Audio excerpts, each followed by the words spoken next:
보겠습니다.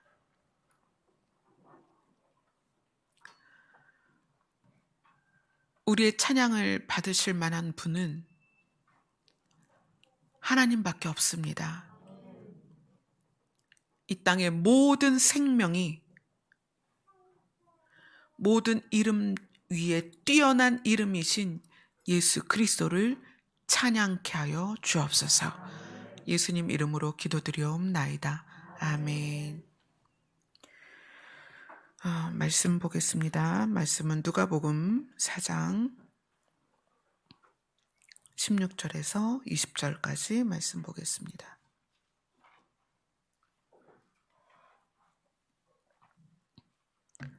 같이 읽겠습니다. 시작. 예수께서 그 자라나신 곳 나사렛에 이르사 안식일에 늘 하시던 대로 회당에 들어가사 성경을 읽으려고 서심해 이사야의 글을 들이거늘 책을 펴서 이렇게 기록된 데를 찾으시니 곧 주의 성령이 내게 임하셨으니 이는 가난한 자에게 복음을 전하게 하시려고 내게 기름을 부으시고 나를 보내사 포로된 자에게 자유를 눈먼 자에게 다시 보게 함을 전파하며 눌린 자를 자유롭게 함 주의 은혜의 해를 전파하게 하려 하심이라 하였더라. 책을 덮어 그 맡은 자에게 주시고 앉으시니 회당에 있는 자들이 다 주목하여 보더라. 아멘. 사실 이 본문을 가지고 이렇게 오랫동안 여러분들하고 같이 나누게 될 줄 저도 몰랐어요. 네. 오늘 예수님이 자기 자신을 소개한 그 본문을 어디서 가져왔냐면 구약 성경에서 가져온 거예요. 왜 그러느냐? 유대인들은 지금도 이스라엘에 살고 있는 또 세계에 살고 있는 유대인들은 지금도 구약만 믿고 있어요. 예수님이 초림하셔서 이스라엘에서 나셔서 이스라엘에서 복음을 전하시는 이때에는 얼마나 더 그러하겠어요. 그죠? 구약의 성경이 이스라엘 사람들에게는 생명 같은 성경이었어요. 그런데 예수님이 그 구약에서 선지자 이사야의 글 중에 한 부분을 꺼내서 이것이 나에 대하여 설명한 거다. 내가 여기 와서 이 사역을 하고 있고 사역의 목적과 결과가 이러할 것이다 라고 이사야서의 글을 가지고 사람들에게 읽어주신 거예요.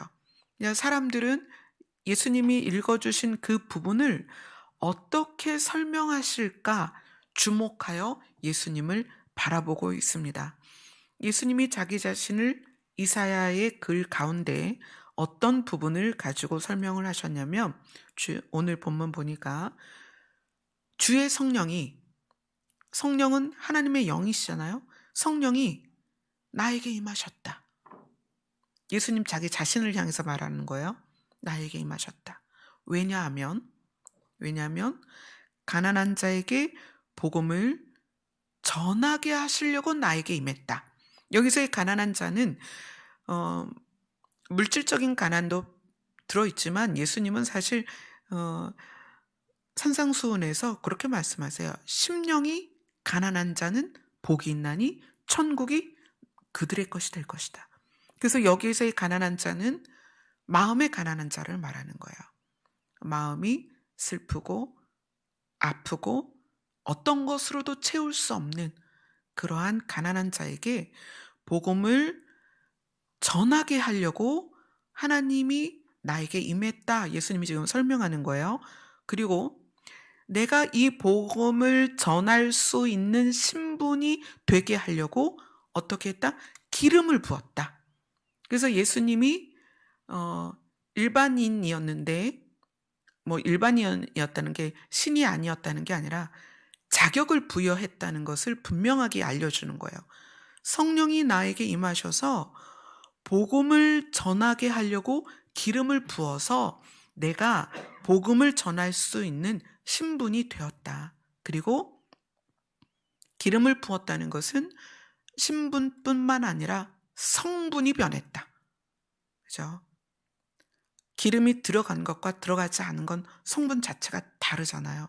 하나님의 영이 예수님에게 기름을 부으셔서 신분이 바뀌고 성분이 바뀌었다.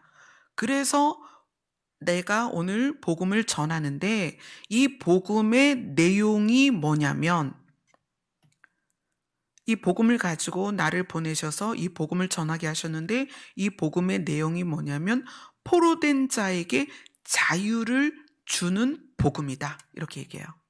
자, 그러면 포로된 자에게 자유를 준다는 것은 예수님이 주의 성령이 임해서 신분이 바뀌어서 또 기름을 부으셔서 예수님이 신분이 바뀌어서 복음을 전하셨던 것처럼 예수님이 복음을 전해서 그 복음이 받아들여지면 복음을 받은 사람의 신분이 바뀝니다. 뭐에서? 종에서 자유자로. 포로된 자에게 자유를 주는 복음이다. 이 복음을 받아들이면 신분이 바뀐다. 종에서 자유자가 된다. 그런데 종에서 자유자가 되는 신분만 바뀌는 게 아니라는 거예요. 예수님이 성령이 임하고 기름 부음을 받아서 신분이 바뀌고 성분이 바뀌고 그런 상태에서 복음을 전하시는 것처럼 예수님이 성령이 임해서 기름 부음을 받고 복음을 전하실 때에 죽은 자가 살아나고 눈먼 자가 눈을 뜨고 중풍병자가 고침을 받고 그런 역사들이 일어났잖아요. 근데 복음을 받아들이면 포로된 자가 종이 자유자가 된다는 거예요. 신분이 바뀌는 거예요. 그 다음에 그 신분 바뀐 것이 거기에서 멈추는 게 아니라 신분이 바뀐 것이 그들의 삶에 적용이 된다는 거예요.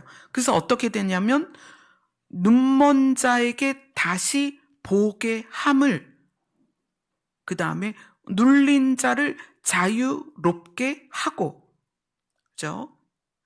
포로된 자가 자유를 얻어서 신분이 바뀌었는데, 종이 자유자가 됐는데, 그 신분만 바뀌는 게 아니라 그의 삶에 복음이 적용이 되면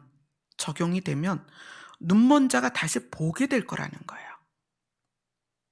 그리고 눌린 자가, 여기서 눌린 자를 지난번에 그렇게 설명을 해드렸어요. 상처 입은 자 또는 산산이 부서진 자, 그렇게 해석을 할 수 있습니다. 그런 사람이 자유롭게 된다는 거예요. 움직일 수 있고 무엇이든 할 수 있게 그 복음이 삶까지 적용이 된다는 거예요. 그러면서 그 다음에 아주 중요한 얘기를 해요. 주의 은혜의 해를 전파하는 것이 복음이다. 이렇게 얘기를 해요. 그럼 주의 은혜의 해는 뭐냐? 이거는 이스라엘 사람들은 다 알아요. 유대인은 주의 은혜의 해가 뭐냐? 이걸 너무나 잘 압니다. 우리는 모르지만 이스라엘 사람들은 그들의 삶 가운데, 역사 가운데 반복되어지는 해가 있어요. 그게 뭐냐면 아예 성경을 보도록 할게요. 레위기로 봅시다.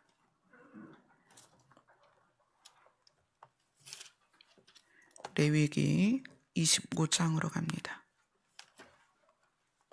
하나님께서 이스라엘 백성을 광야에서 가나안에 들어가게 하시고 그들이 지켜야 할 일들을 알려주신 부분이에요. 레위기는 레위기 25장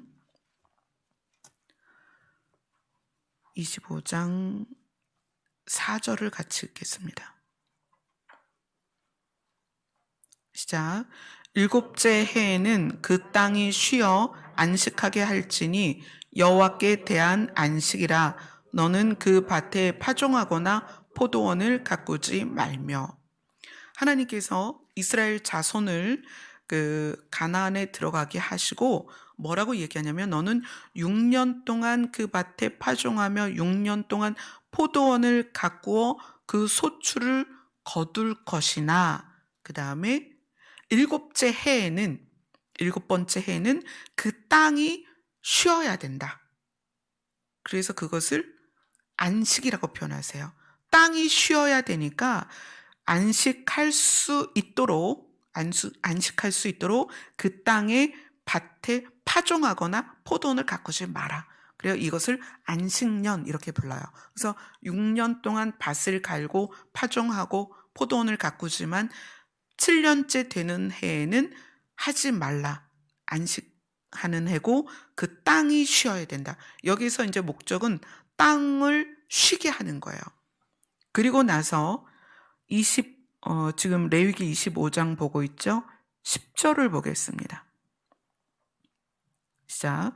너희는 50년째 해를 거룩하게 하여 그 땅에 있는 모든 주민을 위하여 자유를 공포하라. 이 해는 너희에게 희년이니 너희는 각각 자기의 소유지로 돌아가며 각각 자기의 가족에게로 돌아갈지며.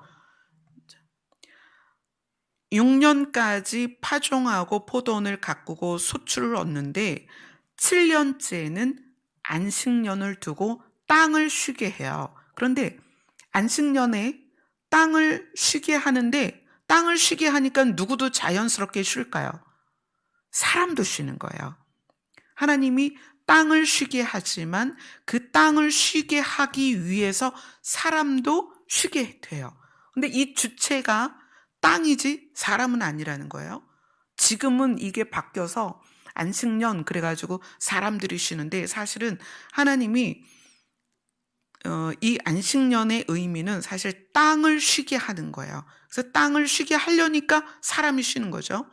그런데 이 안식년을 7번을 하면 77은 49, 49년이죠. 49년이 지나고 50년째가 되면 그 50년째에는 모든 주민을 자유롭게 하는 거예요. 사람을 쉬게 하는 거예요. 근데 그 쉼이 어디까지 가냐면 종을 다 풀어주는 거예요. 종이 나면서부터 종이 있고 또 어떤 이유로 종이 되는 경우가 있는데 어떤 이유로 종이 되냐면 빚을 졌는데 빚을 못 갚았을 때 그것의 대가로 가족을 내어주거나 자기 자신이 종이 되는 경우가 있죠. 그래서 이런저런 여러 가지 이유로 종이 됩니다. 그때 당시에는 또 종을 가정에 많이 두고 있었는데 이 종에 대해서 하나님이 50년째 해가 되면 어떤 종이든 어디로 보내라? 자기의 소유지나 가족에게로 돌려보내라는 거예요. 이거는 사람에 대하여 완전한 안식을 주는 거예요. 어떤 이유로든 포로가 됐든 그죠? 값을 치르지 못해서 종이 됐든 그 종에게서 또 태어나서 종이 됐든 그 모든 사람에 대해서 자유를 주는 거예요. 이게 희년입니다. 그래서 하나님의 은혜의 해 이렇게 이야기하면 이스라엘 사람들은 다 알아들어요. 희년이다. 그러면 예수님이 복음을 가지고 오셨을 때 내가 하는 일은 너희들에게 희년을 주기 위함이다. 진정한 휴식이라는 거예요. 안식년은 땅을 위한 휴식이고 땅을 휴식시키려고 사람이 쉬는 거고 안식년이 아니라 희년은 사람이 주체예요. 하나님이 사람을 쉬게 하려고 주신 해란 말이에요. 그래서 그것을 하나님이 우리에게 주시는 은혜의 해다 이렇게 이야기를 합니다. 땅을 쉬게 하는 이유가 뭘까요? 하나님이 이스라엘 백성을 가나안에서 살게 하실 때 왜 이런 규칙을 주셨을까? 그거는 로마서로 한번 가보겠습니다. 안식년을 주시는 이유는 로마서 8장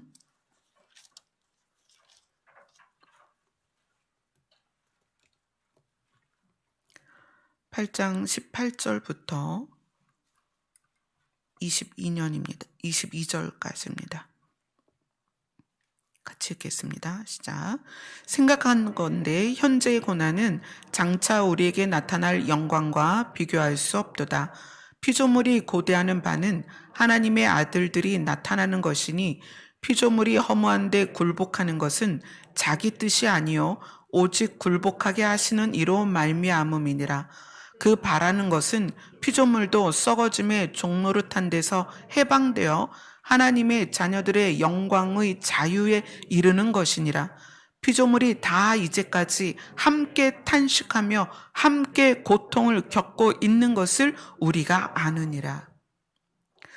피조물의 고통, 피조물의 탄식이 왜 시작됐느냐? 아담이 선악과를 먹으면서부터요. 에덴을 제외한 모든 곳이 죄로 둘러싸이고 죄를 소유한 사람이 발을 디디는 곳마다 가시와 엉겅퀴를 내게 됐어요. 그러니까 사람에 의하여, 사람의 죄로 인하여 이 피조물이 고통을 겪는다는 거예요. 탄식을 하고 고통을 겪는데 그들이 무엇을 바라고 있냐면 이 피조물들도 이 썩어지는 이 상황, 그것을 이제 종이라고 표현했잖아요. 이 피조물도 해방이 되고 싶은 거예요. 근데 이 해방이 언제 될 수 있느냐? 새하늘과 새 땅이 돼야만 되거든요. 그런데 그 실체가 오기까지, 새하늘과 새 땅이 오기까지 이 세상을 하나님께서 실체를 맛볼 수 있는 그림자를 주시는 거예요. 그게 뭐냐면 안식년이에요. 피조물에게 안식년을 주시는 이유는 너희가 조금만 참으면 너희도 완전한 쉼을 얻게 될 거야. 너희의 탄식과 너희의 고통이 끝날 거야. 누구 때문에 생겼어요? 사람 때문에 생긴 거예요. 원래 하나님의 창조는 가시와 엉겅퀴를 내는 그런 저주받은 땅으로 창조된 게 아니었다는 거예요. 근데 사람이 악을 선택하고 죄를 지으면서 사람의 발길이 닿는 곳마다 가시와 엉겅퀴를 내게 되고 그 죄와 사망의 그늘이 사방에 그 세상에 가득하게 되어서 피조물이 탄식하며 고통을 겪으며 그들조차도 썩어짐의 종노릇하는 데서 해방되기를 원한다는 거예요. 피조물이. 그래서 하나님이 그 피조물에 대하여 쉼을 주시는 해를 정하셨는데 그게 7년에 한 번씩이라는 거예요. 안식년이에요. 그리고 그 안식년에는 사람도 피조물에 의하여 쉬는 해가 됐고, 그리고 이것을 7번 반복하고 나서 50년째 되면 그때는 본격적으로 사람을 쉬게 하신다는 거예요. 이 희년은 실체가 있는데 그 실체가 오기까지 이 땅에서 우리가 맛을 보는 거예요. 경험하는 거예요. 근데 생각해 보세요. 6년은 파종을 하고 포도나무를 가꾸는데 7년째는 얘네를 쉬라고 한단 말이에요. 그 사람은 어떻게 살까요? 뭘 먹고 살까요? 그리고 7년 반복되면서 7번째 해는 안식년인데, 그러면 7번의 안식년이 지나고 그 다음에는 희년이에요. 이 희년엔 어떻게 하라고 하냐면 희년의 종들을 다 보내면서 농사를 짓지 말래요. 그러면 안식년에도 농사 못 짓고, 안식년은 땅을 위해서 농사를 짓지 말고, 희년은 사람을 위해서 농사를 짓지 말고, 그 2년을 농사를 짓지 말라는 거예요. 사람은 어떻게 먹고 살까요? 그죠? 안식년과 희년이 좋은 것이긴 해요. 의미는 굉장히 좋죠. 땅을 쉬게 하고 사람을 쉬게 하니까. 그런데 땅을 쉬고 사람을 쉬려면 농사를 못 짓잖아요. 농경사회인데 그럼 어떻게 하라는 말이에요? 그것에 대해서 해답을 이렇게 하십니다. 우리 아까 레위기 봤죠?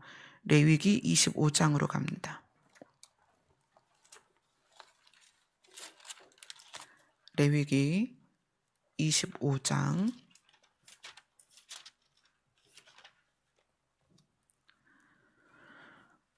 18절부터 21절까지입니다.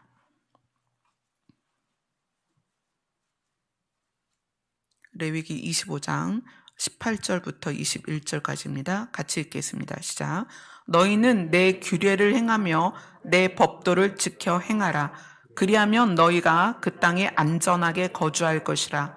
땅은 그것에 열매를 내리니 너희가 배불리 먹고 거기 안전하게 거주하리라. 만일 너희가 말하기를 우리가 만일 일곱째 해에 심지도 못하고 소출을 거두지도 못하면 우리가 무엇을 먹으리요 하겠으나 내가 명령하여 여섯째 해에 내 복을 너희에게 주어 그 소출이 3년 동안 쓰기에 족하게 하리라. 아멘. 자, 일곱째 해가 안식년이고요. 그 다음 해는 희년이에요.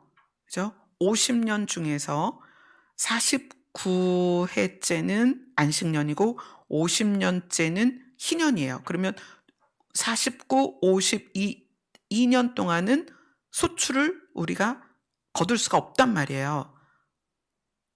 그런데 하나님께서 뭐라고 말씀하시냐면 너희가 이것을 지켜 행하면 내가 여섯 번째 해에 너희에게 복을 줄 것인데 어떻게 복을 줄 거냐면 3년을 먹을 수 있도록 복을 줄 것이다. 그래서 희년 그 다음 해에 뿌리면 그 뿌린 것을 그 다음에 거두잖아요. 그래서 그 다음 해에 거두기 전까지 먹을 수 있도록 3년치를 여섯 번째 해에 너희에게 주겠다는 거예요. 이게 하나님의 약속이에요. 자, 그러면 생각해 봅시다.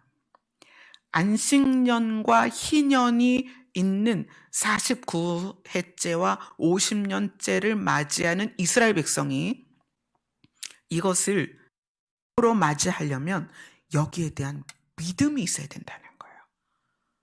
어떤 믿음? 하나님이 우리에게 3년치 양식을 주실 거라는 믿음이요. 여섯 번째 해에 그들이 거두어들이는 소출을 가지고 일곱 번째, 여덟 번째 해에 먹어야 돼요.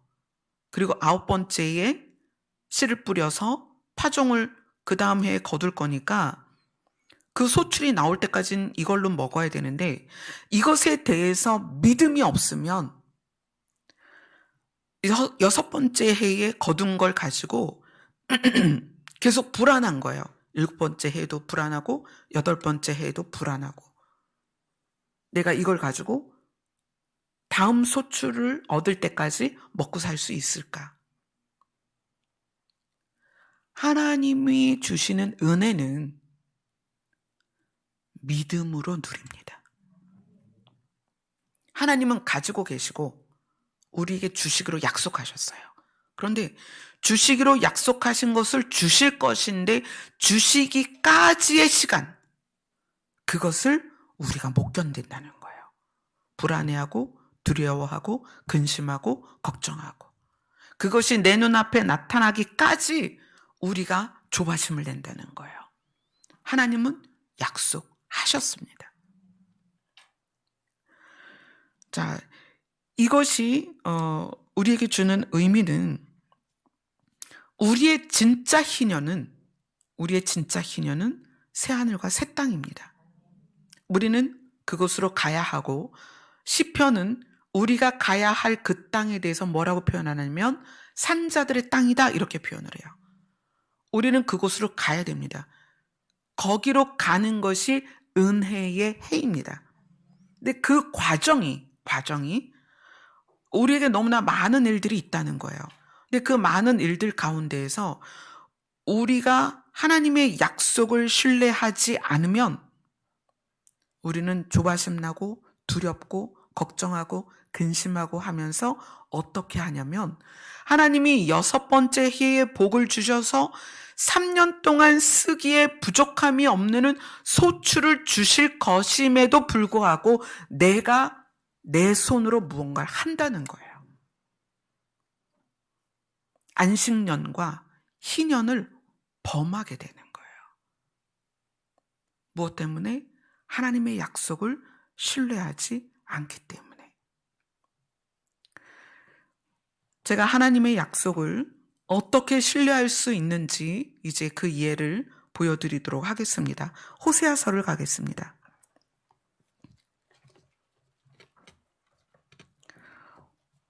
호세아서 6장으로 갑니다.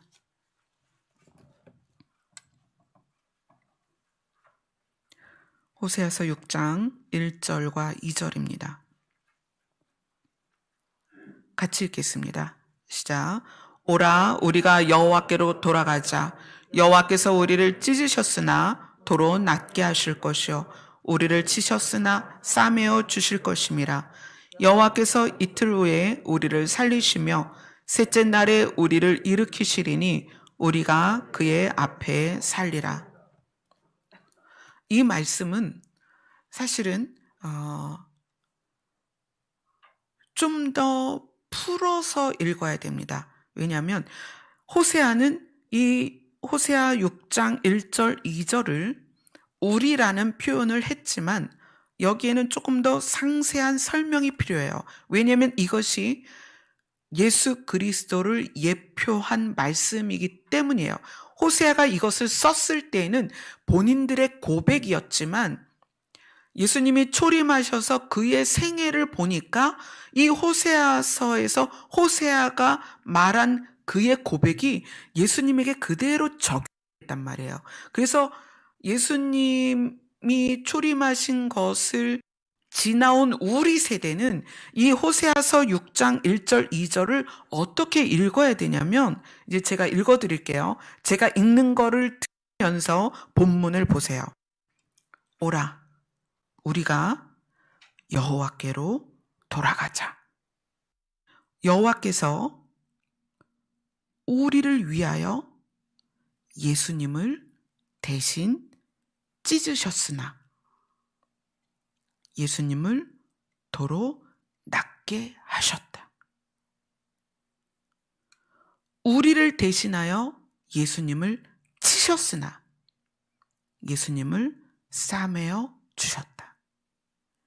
여호와께서 이틀 후에 예수님을 살리셨고 셋째 날에 예수님을 일으키셨으니 우리가 예수님처럼 그렇게 되어서 예수님 앞에서 살리라. 이 호세아서 6장 1절 2절은 예수님에 대한 이야기를 완벽하게 호세아가 고백한 거예요. 근데 호세아 자기 자신은 이것에 대해서 잘 몰랐습니다. 그러나 시간이 지나서 예수 그리스도께서 오셔서 이 호세아서에 나와 있는 고백대로 자기 자신이 그 삶을 그대로 살아내셨어요. 그리고 이것을 우리에게 이제 적용을 시켜주시는 거예요. 우리가 찢겨도 우리는 도로 낫게 될 것입니다. 우리가 침을 받아도 우리는 다시 하나님께서 싸매어 주실 것입니다. 그 결론은 뭐냐면 하나님께서 예수님을 일으키신 것처럼 우리를 일으키셔서 우리를 예수님 앞에 세우셔야 하기 때문입니다. 이것은 무슨 얘기냐면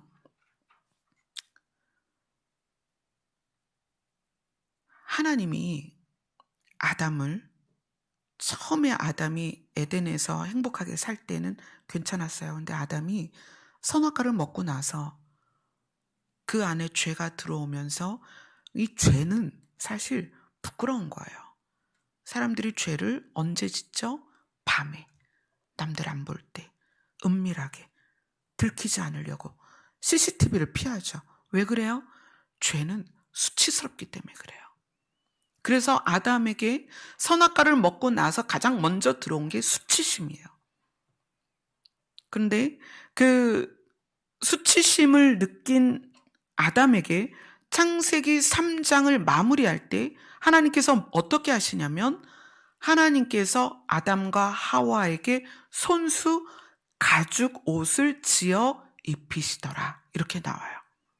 뭐죠? 수치를 가려주신 거예요. 죄는, 수치는 우리가 해결할 수 없습니다. 아담은 그 수치를 해결해 보려고 나뭇잎으로 치마를 만들어 입어봤지만 그것은 햇볕에 다 바짝 말라버려요. 그래서 하나님을 피하고 들키지 않으려고 나무 숲으로 숨습니다. 어떻게 해도 죄는 해결되지 않습니다. 그 수치를 가릴 수 있는 건 하나님만 하실 수 있어요. 그래서 아담에게 가죽옷을 지어 입히셨어요. 그런데 하나님은 그 순간부터 무엇을 생각하셨냐면 사람의 수치를 가릴 수 있는 건 하나님 자신밖에 없다는 걸 아신 거예요. 그리고 그때 당시에 가죽옷을 어떻게 입혔을까요? 어떤 동물인지는 모르겠지만 양으로 상상한다면 하나님께서 양을 잡아서 그 가죽을 벗겨서 그 가죽을 옷으로 만들어서 아담과 하와에게 입히셨다는 거예요. 그런데 하나님은 그때 양을 죽이면서 이미 아셨어요. 미래를. 하나님은 처음이고 끝이시고 시간 안에 포함된 분이 아니세요. 시간 안에 흐르는 모든 역사를 하나님은 다 보고 계신단 말이에요. 우리에게는 현재고 과거고 미래이지만 하나님은 하나님의 시각 안에 그게 다 들어있어요. 하나님께서 양의 가죽을 벗기기 위해서 그 양의 생명을 찌를 때 이미 하나님은 자기 아들을 본 거예요. 중간에 물론 짐승들을 죄를 전가시키는 도구로서 사용하셨습니다. 그러나 사람의 악함이 죄와 구별되지 아니하니까 율법을 주시고 죄를 알게 하셨지만 사람이 죄를 선택하기 때문에 결국 하나님이 선택하신 것은 뭐예요? 자기 아들을 찌르고 쪼개는 거였어요. 근데 하나님이 이미 아담에게 양을, 그 짐승이 뭔지는 모르지만 예를 들어서 양의 가죽을 벗기기 위해서 그의 양의 생명을 찌를 때에 하나님은 아들을 보내어 사람의 수치를 가려야 되는 걸 아셨다는 거예요. 갈라디아서로 갑니다. 갈라디아서 3장 27절입니다.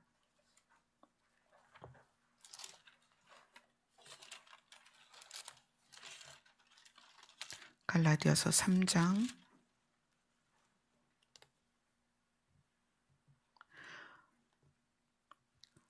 26절, 27절 같이 읽겠습니다. 갈라디아서 3장 26절, 27절입니다.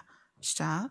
너희가 다 믿음으로 말미암아 그리스도 예수 안에서 하나님의 아들이 되었으니 누구든지 그리스도와 합하기 위하여 세례를 받은 자는 그리스도로 옷 입었느니라.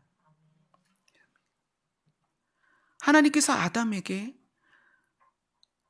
어떤 짐승을 잡아서 그의 심장을 찌르고 피를 흘려서 가죽을 벗기고 그 가죽으로 아담에게 옷을 입히실 때 이미 사람은 스스로 죄의 문제를 해결할 수 없기 때문에 그 죄의 문제를 해결할 수 있는 유일한 방법, 예수로 옷을 입혀야 되는 걸 아셨던 거예요. 근데 예수로 옷을 입히기 위해서 어떻게 하셔야 돼요? 예수로 옷을 만들어야 되잖아요. 어떻게 해요? 찢고 쪼개고 피를 흘리고 생명을 거두셨다는 거예요. 그렇게 해서 너덜너덜해진 예수 그리스도를 우리에게 덮으셔서 옷을 입히셨다는 거예요. 무엇을 가리기 위해서? 죄를 가리기 위해서. 그리고 그 너덜너덜한 예수를 입은 우리를 향하여 뭐라고 말씀하시냐면 너는 내 아들이다라고 말씀하시는 거예요. 예수로 옷 입은 우리 자신은 너무나 더럽고 수치스럽고 말할 수 없는 죄인인데 아담에게 가죽옷을 입히시듯이 예수님을 칼로 찔러서 쪼개서 갈기갈기 찢어서 옷을 만드셨다는 거예요. 누구에게 입히려고? 우리에게 입히려고. 하나님은 아담 때부터 지금까지 그 마음이 변함이 없어요. 아담을 살리기 위해서 가죽 옷을 입히시는 그 하나님의 마음이 변함이 없다는 거예요. 그래서 우리가 찢기고 상한 심령일 때 하나님은 우리를 이해하세요. 왜 그런지 아세요? 하나님은 아들을 잃어보셨거든요. 갈기갈기 찢기는 자기 아들을 보셨거든요. 자기 아들이 죽어가는 걸 보셨거든요. 그래서 우리를 이해하신다는 거예요. 너희들이 아플 때, 고통스러울 때, 수치스러울 때, 고난 가운데 있을 때 내가 너희들의 마음을 이해한다. 왜냐하면 나도 내 아들을 잃어봤거든. 그래서 하나님은 우리를 절대 잃지 않겠다고 약속을 하신 거예요. 나의 손에서 너희들을 가져갈 자가 아무도 없다. 왜냐하면 하나님은 원래 자기 아들을, 친아들을 잃으셨습니다. 찢기고 상하고 벌거벗겨진 그 아들이 장대에 매달려 죽는 걸 아버지가 직접 보셨어요. 그래서 그것이 너무 슬퍼서 흑암으로 세상을 가리셨습니다. 하나님께서 등을 돌리셨다는 거예요. 그런 하나님이기 때문에 우리를 향하여 그 아들로 옷을 해서 입히시고 뭐라고 부르시냐면 너는 내 아들이다. 너희가 다 믿음으로 말미암아 그리스도 예수 안에서, 예수로 옷을 입었잖아요. 예수 안에서 하나님의 아들이 되었으니 이제 내가 너희를 잃지 않을 것이다. 내 아들이 사망 가운데 죽은 것 같은 모습으로 너희들이 죽는 것을 내가 다시는 볼 수 없다. 그래서 하나님은 우리에게 싸매 주시겠다고 약속을 하시는 거예요. 내가 너희를 싸매 줄 것이다. 무엇으로? 너덜너덜해진 예수 그리스도로 우리를 싸매 주시겠다. 그리고 싸맨 다음에 우리를 그렇게 부르는 거예요. 넌 내 거다. 너는 내 아들이다. 너는 내 것이고 내 소유이기 때문에 내가 너를 지킬 것이다. 그렇게 약속을 해주시는 거예요. 하나님이 우리의 머리카락까지 세심받으신다는 것은 우리의 마음을 다 이해하신다는 거예요. 우리의 슬픔과 고통을 다 하신다는 거예요. 그리고 그렇게 말씀하세요. 나도 내 아들을 잃어봤어. 내 아들의 아픔을 내가 직접 눈으로 봤어. 이제 다시는 너희를 잃지 않을 거야. 그래서 예수 그리스도로 옷을 입은 자는 결코 사망에 이르지 않습니다. 우리가 그 옷이 싫어서, 예수의 옷이 싫어서 벗어버리지 않는 한 하나님은 우리를 절대 잃어버리지 아니하십니다. 우리의 잡은 손을 놓지 않으십니다. 그것이 하나님이 우리를 향한 약속입니다. 우리가 그 약속을 믿을 때 우리에게 메어진 수많은 착고들과 사슬들을 풀어버릴 수 있다는 거예요. 우리의 걱정과 근심, 너희들이 죽는 것이 두려워서 죄의 종노릇을 한다. 성경이 그렇게 말해요. 우리의 죽음이 어떤 거예요? 자존심, 이것도 죽음이죠. 가난해지는 것, 이것도 죽음이죠.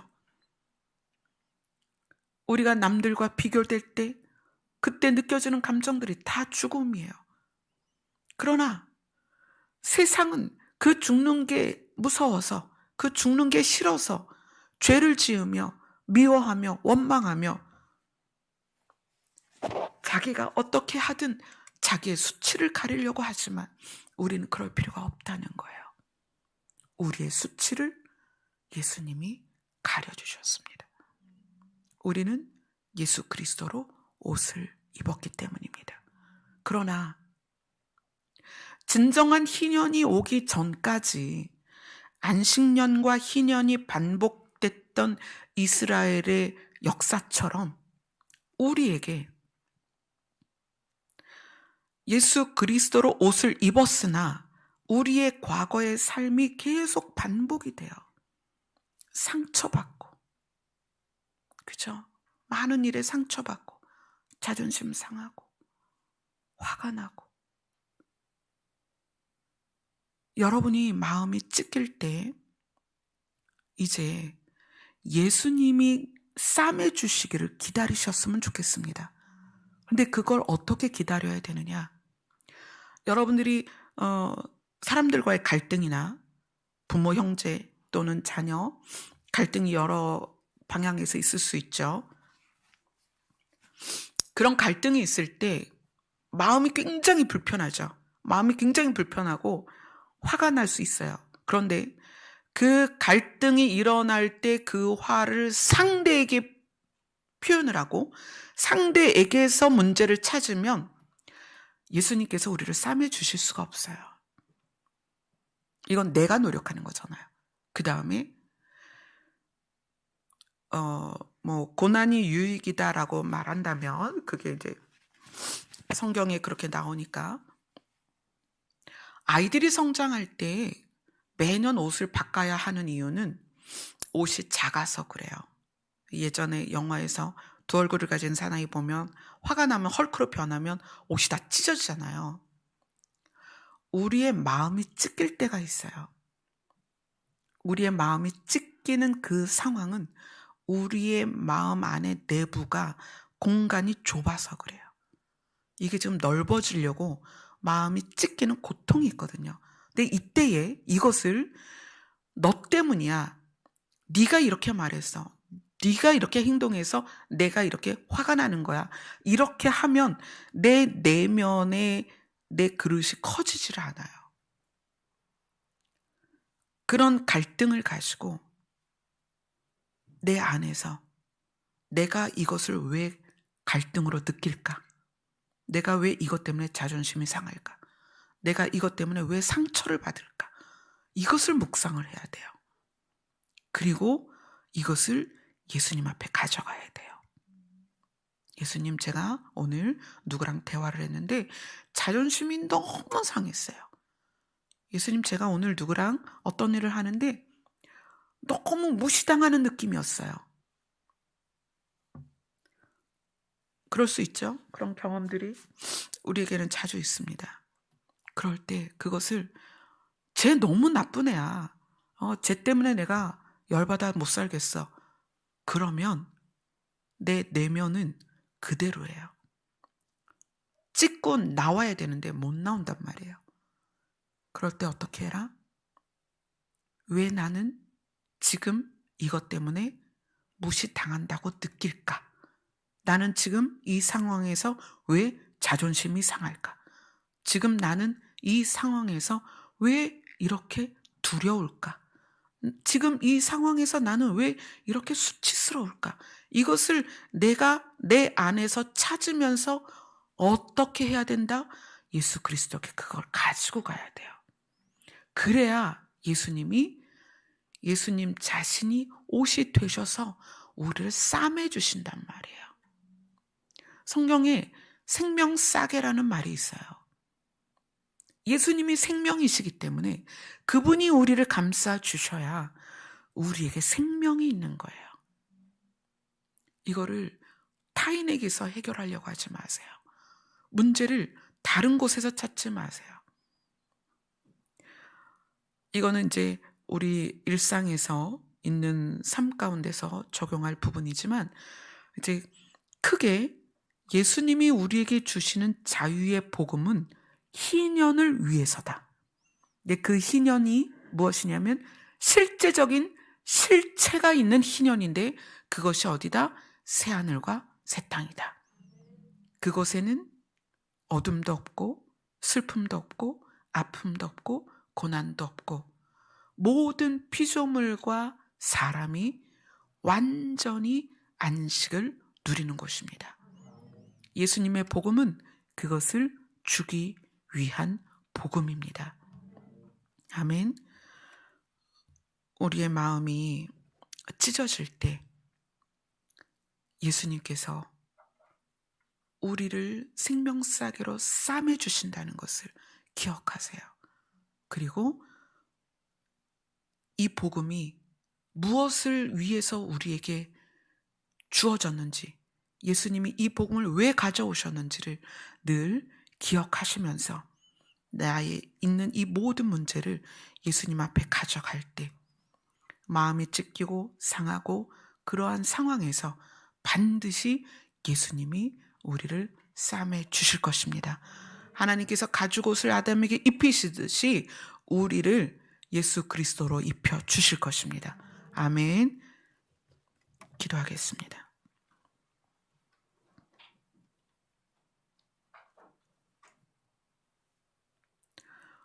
우리가 가야 할 곳은 완전한 희년이 늘 유지되는 새하늘과 새 땅입니다.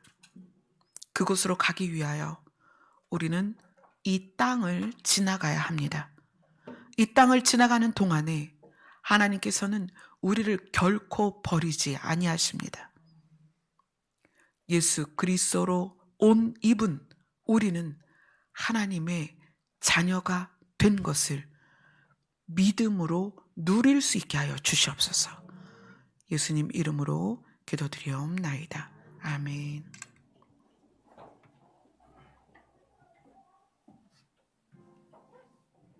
찬송가 461장 십자가를 들 수 있는 찬송을 드리겠습니다.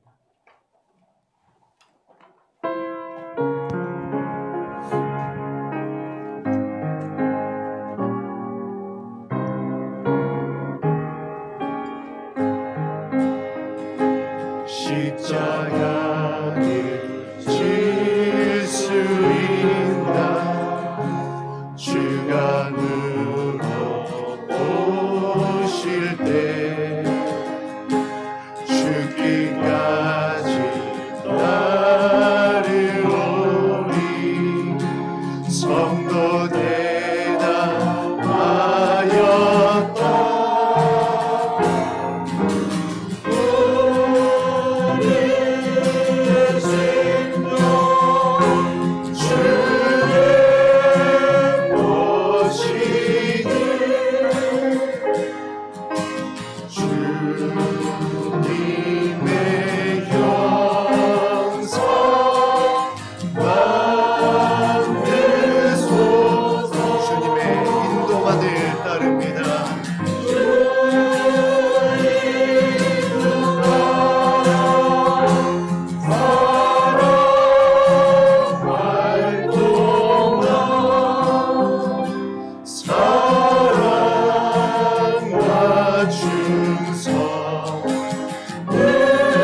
와중서 늘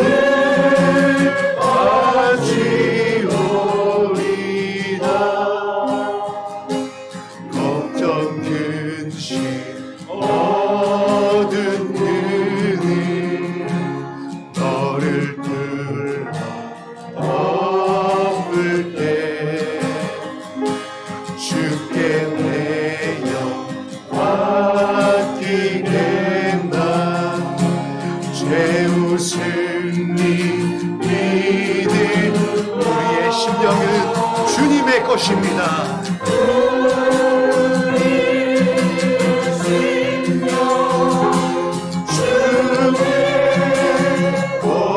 주님의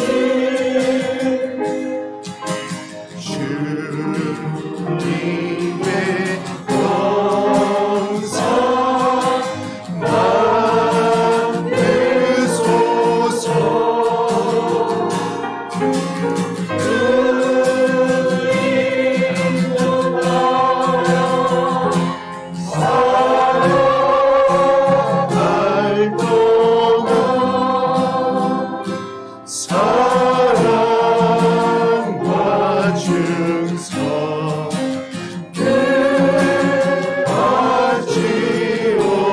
하지오리다. 이런 일 다 할 수 있나. 주가 들어오실 때 용감한 자 바울처럼 선뜻 대답하리라.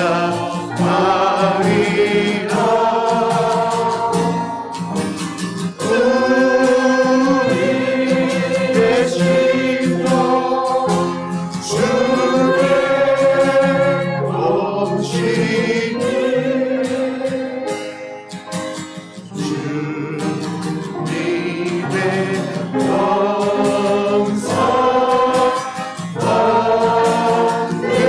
받으소서.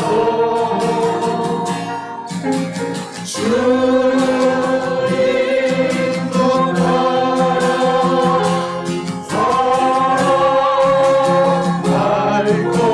사랑받고만 사랑과 증서 우리를 새하늘과 새 땅으로 인도하여 주옵소서. 우리의 심령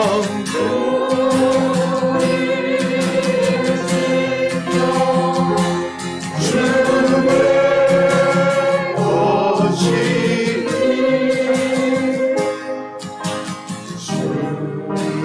주님의 영광 받으소서.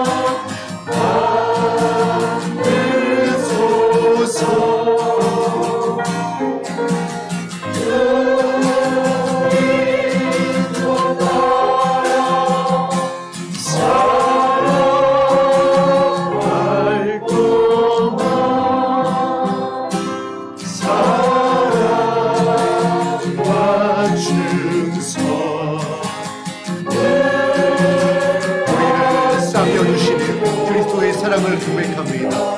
이런 일 다 할 수 있나.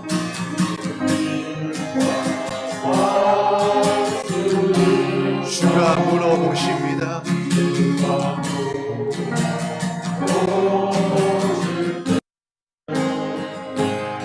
용감한 자 바울처럼 선뜻 대답. 주님 우리의 고백을 받아 주시옵소서. 우리의 심령 주의 오시니 주님의 영광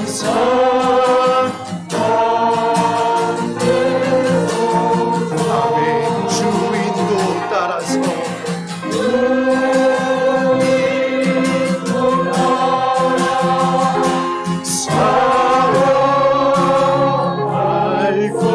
사랑알고나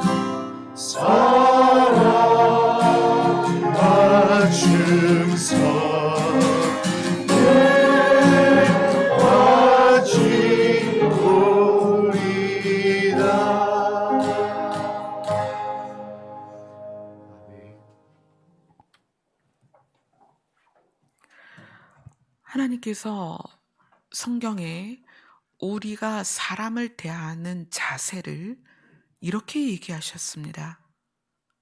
죽게 하듯 해라. 왜 그럴까요? 우리 여기 있는 모두는 예수로 옷을 입었습니다. 우리 자신은 우리 스스로 해결할 수 없는 너무나 많은 죄가 있어요. 우리 자신은 다 그렇습니다. 그래서 우리는 우리로 살 수 없기 때문에, 우리로는 생명이 없기 때문에 예수로 옷을 입었습니다. 나만 그런가요? 아니요. 믿음으로 모두 그렇게 되었습니다. 그래서 우리가 타인을 대하는 태도가 죽게 하듯 해야 된다는 거예요. 그렇게 될 때 여러분의 많은 착고들이 풀려날 것입니다. 왜냐하면 예수님의 생명이 내 안에 살아 움직이게 될 것이기 때문입니다. 아멘. 우리에게 주어지는 기도의 시간은 우리가 필요를 구하는 시간이 아닙니다. 예수님을 만나는 시간이고, 나를 덮고 싸매고 계신 예수님을 느끼는 시간입니다. 우리는 예수님의 품 안에 있습니다. 예수 안에 있습니다. 그 예수님과 깊이 느끼고 사귀는 시간이 기도 시간입니다. 아멘.